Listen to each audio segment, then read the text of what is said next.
हर हर महादेव। मैं ज़्यादातर लोगों को देखता हूँ कि कुछ लोग लोगों को हैंडल करने में बहुत ही काबिल होते हैं, बहुत ही सक्षम होते हैं।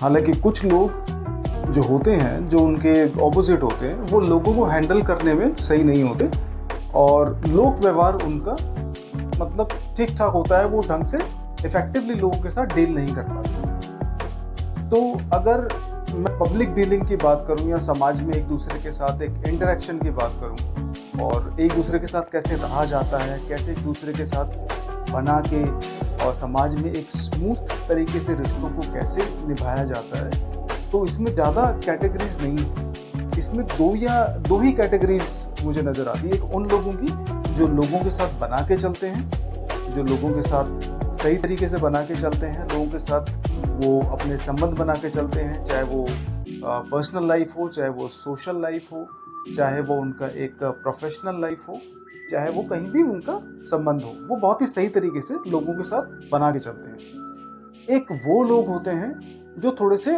अपने ही अपने ही मन में रहते हैं, अपने ही जीवन में रहते हैं, उनको दूसरों से ज़्यादा कुछ लेना देना होता नहीं है और अगर किसी से कोई बातचीत भी करनी होती है तो वो थोड़ी सी पर्पस वाली होती है, वो थोड़ी सी एक इंटेंशनल बातचीत होती है। आप उसको एक सेल्फिश अप्रोच भी कह सकते हो।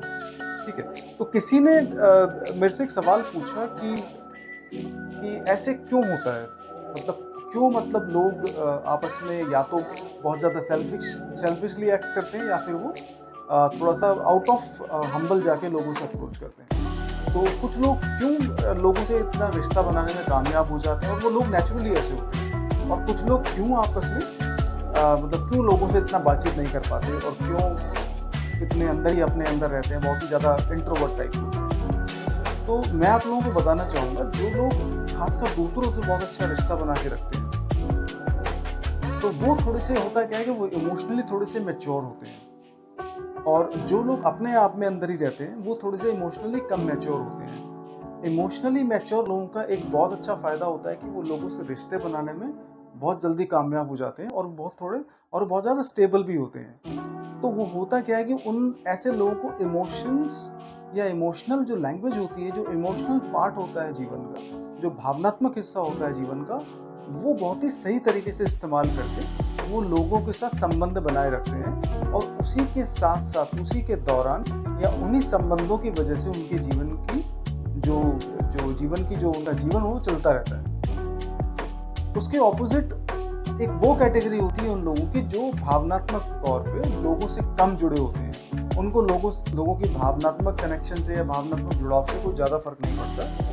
उनको ऐसा लगता है कि भाई अगर कोई व्यक्ति मेरे कांटेक्ट में है, मेरे टच में है, तो वो अगर उसको कोई काम होगा मुझसे तो मुझे अप्रोच कर लेगा, या मुझे अगर उससे कोई काम होगा तो मैं उसके पास खुद उसको अप्रोच कर लूँगा। लेकिन जो अप्रोच होती है वो बहुत ही कैलकुलेटेड होती है। जो व्यक्ति किसी के कांटेक्ट में है, जो लोगों से ज़्यादा बातचीत नहीं करता, बहुत ज़्यादा इंट्रोवर्ट होता है और थोड़ा-सा सेल्फिश भी होता है, तो उसको पता है कि अगर मुझे किसी व्यक्ति से बात करनी है, तो मैं उससे इतने ही संबंध बना के रखूँगा, ताकि मुझे उसकी अगर ज़रूरत पड़े तो मुझे उसके पास फर्स्ट टाइम जाने में कुछ संकोच महसूस ना हो। तो मैं आप लोगों को बता देना चाहता हूँ कि ये जो इमोशनल इंटेलिजेंस होती है, जो भावनात्मक जो नॉलेज होता है और जो एक लॉजिकल और जो मैथमेटिकल नॉलेज होता है, इसमें क्या फ़र्क होता है? जो इंटेलिजेंस होती है, जो ह्यूमन इंटेलिजेंस होती है, वो केवल 7 या 8 प्रकार की होती है। अभी तक जो विज्ञान ने या फिर हम लोगों ने, जो इंसान ने अपने इंटेलिजेंस को डिफाइन किया है, वो सिर्फ 7 तरीके की इंटेलिजेंस होती है। उदाहरण के तौर पर मैं आपको बताना चाहूँगा, जैसे emotional intelligence, mathematical intelligence, logical intelligence, kinaesthetic intelligence, musical intelligence, and उसके अलावा आपका एक इंट्यूशनल इंटेलिजेंस होती है। तो ऐसी करीब 7 या 8 प्रकार की ह्यूमन इंटेलिजेंस अभी तक हम लोग खोज पाए हैं, या फिर अभी तक 7 या 8 प्रकार की जो इंटेलिजेंस होती है वो डेवलप हो पाई है। एक टेलीपैथिक इंटेलिजेंस भी अभी रिसेंटली साइंटिफिक फील्ड में इसका डिस्कशन होने लगा है, क्योंकि कुछ बहुत ही गिने चुने बच्चों की संख्या हमारे समाज में, खासकर मैं पूरी धरती की बात कर रहा हूँ, तो अभी वेस्टर्न सोसाइटीज़ में कुछ 1-2 बच्चे ऐसे नोटिस में आए हैं जिनकी टेलीपैथिक इंटेलिजेंस बहुत ज़्यादा डेवलप्ड है।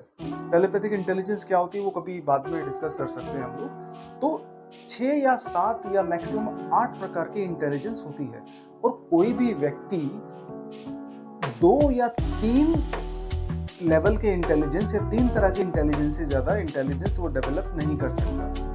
और तीनों लेवल की जो इंटेलिजेंस होती है उसमें भी एक कैटेगरी होती है। कोई भी व्यक्ति, जो व्यक्ति मैथमेटिकली स्ट्रांग होगा वो इमोशनली और थोड़ा सा वो रैशनली कम हो सकता है। जो व्यक्ति भावनात्मक तौर पे, जो व्यक्ति इमोशनल लेवल पे थोड़ा सा नेचुरली इंटेलिजेंट होगा, जो इमोशनल लेवल पे मैच्योर होगा, या जो व्यक्ति नेचुरली अपने भावनाओं को समझता होगा, अपनी इमोशंस को कंट्रोल करके दूसरों को समझता होगा, ऐसे लोगों की जो इमोशनल इंटेलिजेंस होती है वो बहुत ही टॉप लेवल की होती है। तो ऐसे लोगों की जो मैथमेटिकल या फिर जो रैशनल इंटेलिजेंस होती है वो थोड़ी सी कम होती है। उसके बाद उनकी दूसरी इंटेलिजेंस का लेवल आता है। तो कोई भी व्यक्ति यहाँ तक कि 4 तरीके से भी या 4 लेवल पे भी अपनी इंटेलिजेंस को इक्वली डेवलप नहीं कर सकता। ये एक साइंटिफिक एक्सप्लेनेशन है, और ये आध्यात्मिक लेवल पे भी इसका समाधान, मतलब इसके बारे में कहा जा चुका है। तो आप चाहकर भी अपनी 3 तरह की इंटेलिजेंस को एक लेवल पे डेवलप नहीं कर सकते। आप या तो मैथमेटिकली इंटेलिजेंस हो सकते हैं, भावनात्मक लेवल पे कम हो सकते हैं, या तो आप भावनात्मक लेवल पे टॉप लेवल के इंटेलिजेंस हो सकते हैं, और मैथमेटिकल और रैशनल या म्यूजिकल लेवल के आप कम इंटेलिजेंस हो सकते हैं। तो इसीलिए ये फ़र्क नेचुरली थोड़ा-सा बनता है लोगों के अंदर, कि जो लोग इमोशनली बहुत ज़्यादा मैच्योर और इंटेलिजेंट होते हैं, उन लोगों के रिश्ते बहुत अच्छे होते हैं। ऐसे लोग लीडरशिप क्वालिटी में लीडरशिप रोल में बहुत ज़्यादा अच्छा काम करके दिखाते हैं ऐसे लोग। और ऐसे लोग साइंटिफिक फील्ड में, खासकर साइकोलॉजिकल फील्ड में और इमोशनल हीलिंग फील्ड में, या स्पीच वगैरह देने में, या मोटिवेशनल स्पीकर्स में, खासकर ऐसे लोग बहुत अच्छा काम कर पाते हैं जो इमोशनल लेवल पे थोड़े से इंटेलिजेंट, जो मैच्योर होते हैं। उसके बाद जो मैथमेटिकल इंटेलिजेंस होती है, और मैथमेटिकल इंटेलिजेंस वाले लोग थोड़े से इमोशनल कम मैच्योर होते हैं। लेकिन जैसे साइंटिफिक एक्सप्लेनेशन या जो साइंटिफिक जो डिसिप्लिन्स हैं, जो साइंटिफिक जो फील्ड है, उसके अंदर आपका मैथमेटिकल और आपकी जो लॉजिकल और रैशनल इंटेलिजेंस वाले लोग होते हैं वो बहुत ही सही तरीके से काम कर पाते हैं। लेकिन ऐसे लोगों को पब्लिक डीलिंग में बहुत ज़्यादा दिक्कतें आती हैं, क्योंकि वो होता क्या है कि इंसानों की भावनाओं को भी वो नंबर्स की तरह कैलकुलेट करके रिएक्ट करते हैं, जो कि लगभग बहुत ही गलत रिजल्ट आता है। और ऐसे लोग रिश्ते बनाने में या भावनात्मक तौर पे किसी से जुड़ने में बहुत ज़्यादा बुरी तरीके से फेल नहीं होते, लेकिन उनका जो इमोशनल जो अप्रोच होता है बहुत ही विजिबल और बहुत ही एविडेंट होता है। तो सामने वाले को ये पता लग जाता है कि आज से 1.5 साल पहले या साल भर पहले या 6 महीने पहले इसने मुझे हेलो हाय भी नहीं बोला, और मुझे कभी इसने आगे से ग्रीटिंग भी नहीं करी, और हमेशा मुझे इग्नोर करता रहा, मुझे अनदेखा करता रहा।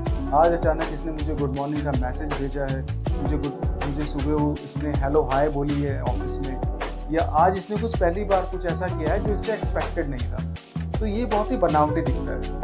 तो जो लोग मैथमेटिकली या रैशनली थोड़े से एडवांस होते हैं, इमोशनली कम मैच्योर होते हैं या थोड़े से वीक होते हैं, ऐसे लोग रिश्ते बनाने में थोड़ा सा हिचकिचाते हैं।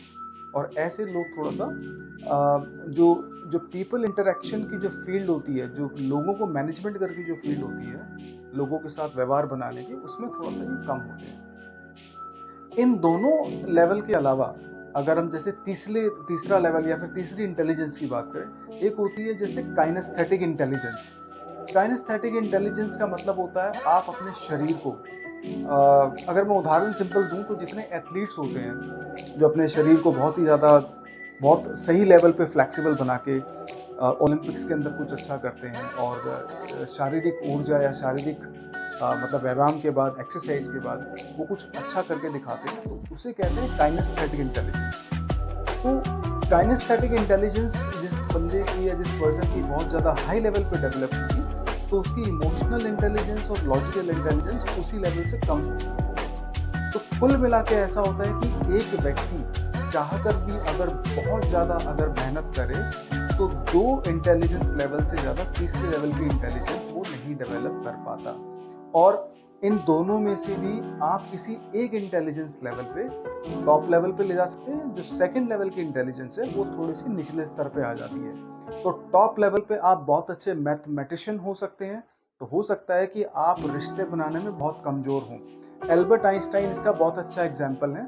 वो बहुत अच्छे एनालाइजर थे, वो एनालिस्ट थे, और ब्रह्मांड को प्रॉपर तरीके से समझना उनके लिए बहुत आसान था, लेकिन रिश्ते बनाने में वो बहुत बड़े फेलियर थे। उनकी 4 शादी हुई थी और चारों की चारों शादियां उनकी नाकाम रही थी। लेकिन अब वो एल्बर्ट आइंस्टाइन है, तो वो क्या कहते हैं, उन्होंने जो हमारे समाज को जो साइंटिफिक फील्ड में उन्होंने जो दिया है, वो अभी तक भी one of the greatest genius माने जाते हैं।